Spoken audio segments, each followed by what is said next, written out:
All right, welcome to the iPhone 13 unboxing. Or wait, hold that thought. We got an iPhone 13 and the 13 mini, and 13 Pro, and the 13 Pro Max. I'm sure the stuff inside of the box is very similar, but let's get into it. So we're gonna unbox every phone in the new lineup, and I'm gonna start with the standard iPhone 13 in this new blue color that I think is actually my favorite of the new phones. And it's this thin box again, as you can see, because there's no power brick included in the box. But as you may have noticed, there's also no plastic shrink wrap this year. And so I guess it's time to give Apple a little bit of credit for their use of recycled materials to offset their environmental impact. So recycled box cardboard, recycled aluminum, recycled phone design. But here we can see the phone in all its glory. And I can just fire it up real quick before looking at the accessories. But the rest of the stuff in the box is pretty much the same. You get a Lightning to USB-C cable, and you get some paperwork, a SIM card tool, and an Apple sticker that is not colored, just a white Apple sticker. But yeah, that's the iPhone 13 in the hand for the first time. Let's grab the 13 mini next. So this is actually a new darker color. It's called Midnight. It's not quite black, but it is a very, very, very dark blue. But I think the camera bump might actually also be close to black on this Midnight iPhone. Then the Pro iPhones here. The Pro iPhones come in black boxes again. So this is the gold 13 Pro. A lot of the same stuff. Again, white Apple sticker, normal accessories. And then the Sierra Blue 13 Pro Max. Big phone, big camera bump, which I'll get to in a second, and just have to make sure, but yes, they do in fact all come with white Apple stickers. But that is the unboxing, and that is your iPhone 13 lineup.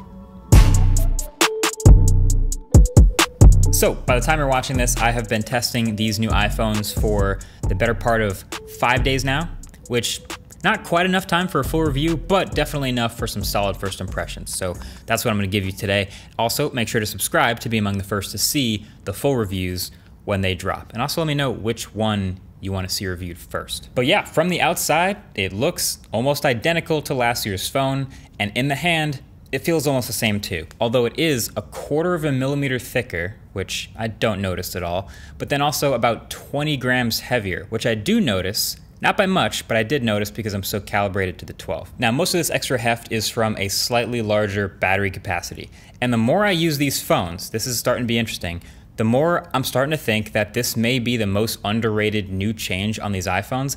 I have been very impressed with the battery here, especially on the larger phones. So I had a day with the 13 Pro where I had nearly 5 hours of screen on time with half battery left, which is crazy good. And that's not even the Pro Max. So we'll see if this continues to hold up, but that's definitely something to keep an eye on this year that I wasn't expecting as much. You know, obviously it's a pretty minor update, but in the grand scheme of things, even if Apple didn't add crazy fast charging or ultra fast wireless charging, the fact that they did make the phone a little thicker and a little heavier for a little bit of a bigger battery, all right, yeah, thumbs up. But really, the only other two updates to evaluate are the cameras and the screen. So for these cameras, I already have a bunch of sample photos here, and I encourage you to follow me on Twitter or Instagram because I'm gonna keep posting new sample photos and videos as I keep testing these.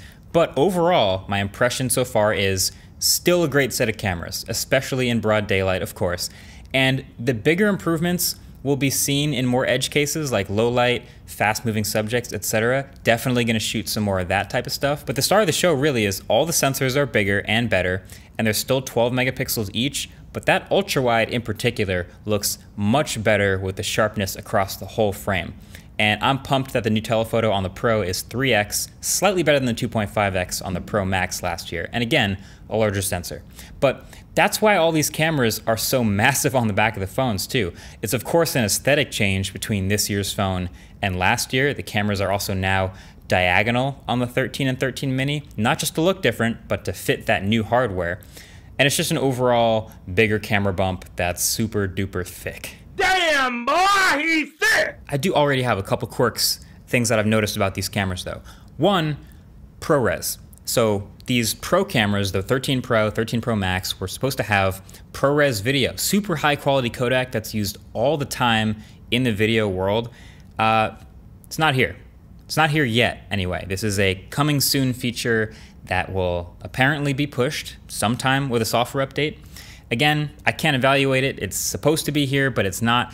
And Apple's usually pretty good about eventually delivering things they promise, especially in software, but it's not here yet. But then number 2, the new macro capability on the iPhone Pro's ultra wides. So when you get close enough to an object, within about 14 centimeters or something, the cameras automatically switch to the ultra wide. And that's because it has the super close up capability. So you can keep going in and get as close as 2 centimeters from something and it'll still be in focus, which is great. It's better than some dinky 2 megapixel macro camera. It's super high quality. It's taking a crop from a higher quality sensor instead. It's been fun to play with, but this all happens automatically with no manual override at all. Not a huge deal to some people, but like you can see the switch when it happens in the viewfinder, but there is no indication that it has switched cameras at all. So you walk in closer to something, it switches to the crop of the ultra wide, but it still says 1x on the right side, like it's still coming from the main camera when it isn't.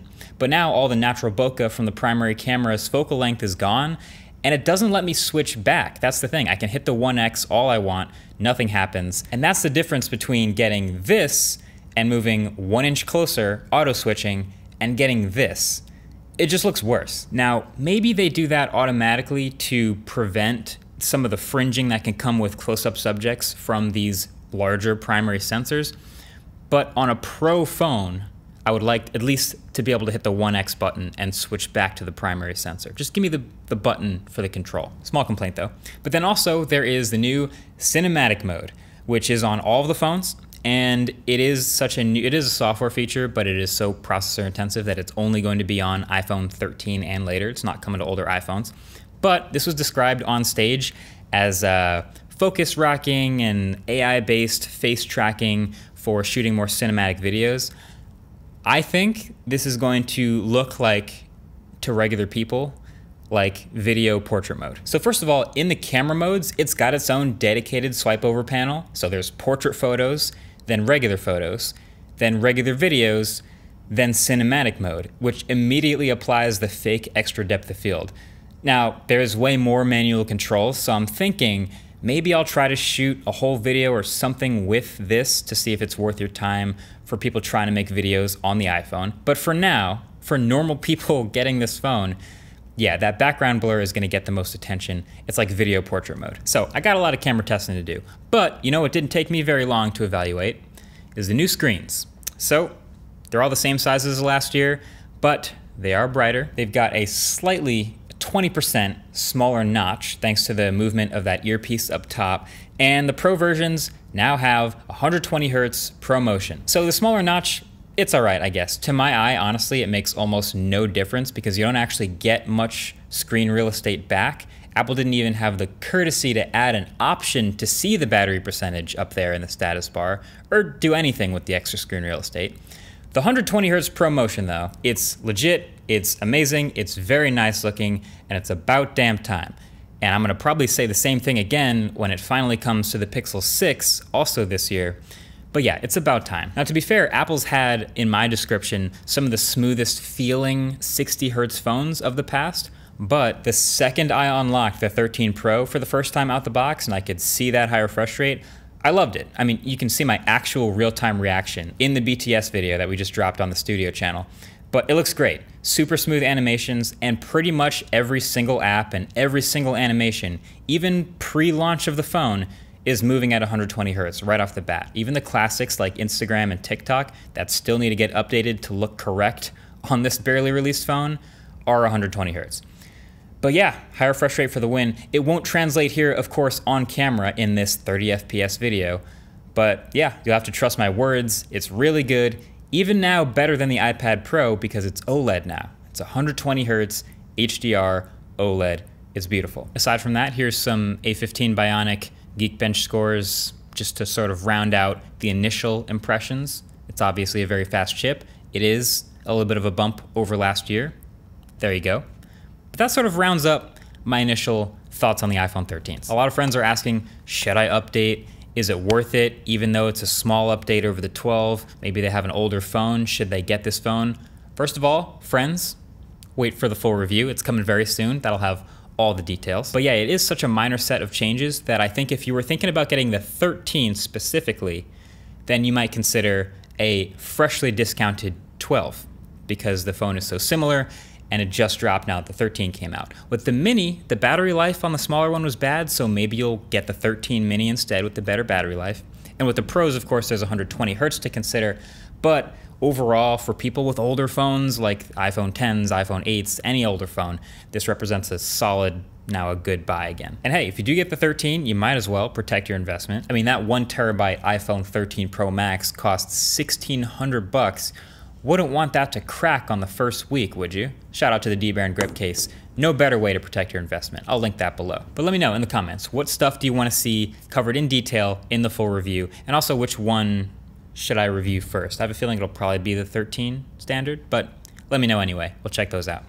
Either way, that's been it. Thanks for watching. Catch you guys soon. Peace.